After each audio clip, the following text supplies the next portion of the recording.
Olá, tudo bem com vocês? Pastor Danilo que vos fala e seja bem-vindo ao Expositivo. O nosso tema de hoje é Reforma Protestante.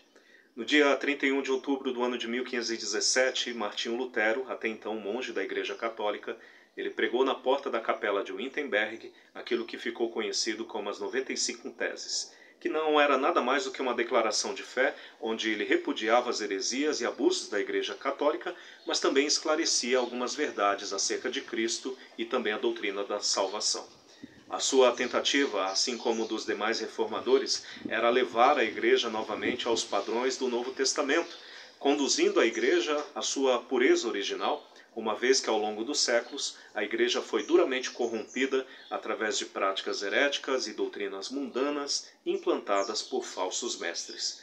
Eu posso dizer que eles não conseguiram essa reforma, pelo menos não plena, mas é fato que muitos, por essa iniciativa, acabaram chegando ao conhecimento da verdade de Cristo e também passaram a defender as posições doutrinárias dos reformadores, que podem ser resumidos em cinco verdades fundamentais, os chamados 5 solas. O primeiro sola é o sola fide, e o significado é simples, pois ele defende a ideia de que somente pela fé o homem pode ser justificado. Em Romanos capítulo 1, versículos 16 e 17, o apóstolo Paulo afirma: "Pois não me envergonho do Evangelho, porque é o poder de Deus para a salvação de todo aquele que crê, primeiro do judeu e também do grego, visto que a justiça de Deus se revela no Evangelho de fé em fé, como está escrito, o justo viverá por fé." A justificação pela fé está baseada na verdade em que Deus cobre o pecador com a justiça de Cristo, anulando a dívida e a culpa do pecado pela propiciação feita por Jesus Cristo na cruz.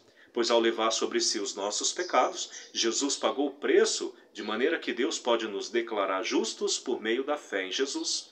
Por isso Paulo afirma em Romanos 5:1: "Justificados, pois, mediante a fé, temos paz com Deus por meio de nosso Senhor Jesus Cristo." Somente pela fé em Cristo, um pecador como eu e você pode ser salvo e justificado. Por sua vez, nós temos o sola gratia. A salvação é somente pela graça. Efésios 2, 8 e 9 diz: "Porque pela graça sois salvos, mediante a fé, e isso não vem de vós, é dom de Deus, não vem de obras, para que ninguém se glorie." A sola gratia está baseada no fato de que, sendo nós totalmente corruptos, pecadores por filiação e condição, dependemos de um Deus misericordioso para que possa nos salvar. Nesse sentido, Deus não oferece a salvação para aqueles que merecem, mas sim para aqueles que precisam. Deus não oferece a sua salvação para aqueles que lutam inutilmente por meio de obras para poder alcançá-la, mas sim para aqueles que já reconheceram a sua derrota. E Paulo, ele é bem enfático ao dizer que essa salvação não vem de nós, mas é um presente de Deus, um favor imerecido, sendo que a única coisa que podemos de fato fazer como pecadores que somos é clamar pela misericórdia divina para que Ele seja totalmente favorável a nós, nos salvando segundo a sua vontade por meio da fé em Jesus. Isso nos leva ao terceiro alicerce, o solus Christus. A salvação é somente por Cristo. 1 Timóteo 2,5 diz: "Porquanto há um só mediador entre Deus e os homens, Cristo Jesus, homem." Nenhum outro pode assumir essa posição de mediador. Cristo é tudo o que um pecador precisa para ser salvo. Não há necessidade de nada mais. Ele foi quem Deus enviou e só Ele tem autoridade para poder perdoar os nossos pecados e para nos ressuscitar para uma nova vida e, neste caso, vida eterna. Certa vez, quando defendia este fundamento, Lutero foi questionado por certo vigário com a seguinte pergunta: "Como pode você, sendo padre do povo, abalar a fé deles nos seus suportes visíveis? Se você tirar a adoração das relíquias, os cantos da missa, as peregrinações a Roma, a venda das indulgências, a adoração aos santos ou as suas próprias obras, o que você colocará no lugar?" A resposta dele foi: Cristo, somente Cristo. Seguindo, nós temos o quarto sola, o sola Scriptura, somente as Escrituras. 2 Timóteo 3, 16 e 17 diz: "Toda a Escritura é inspirada por Deus, útil para o ensino, para a repreensão, para a correção, para a educação na justiça, a fim de que o homem de Deus seja perfeito e perfeitamente habilitado para toda boa obra."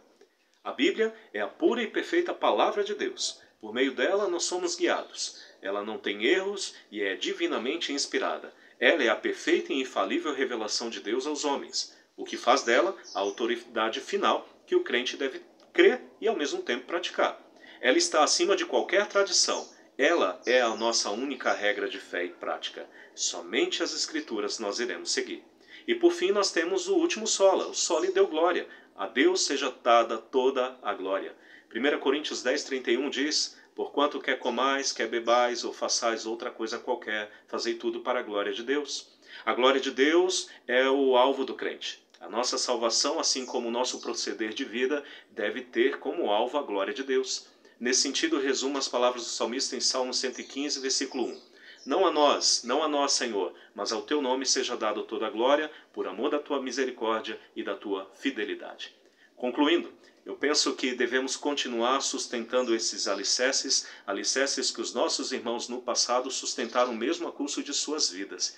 E eu espero ter cooperado com a sua vida espiritual através dessa palavra. Que Deus abençoe e até a próxima.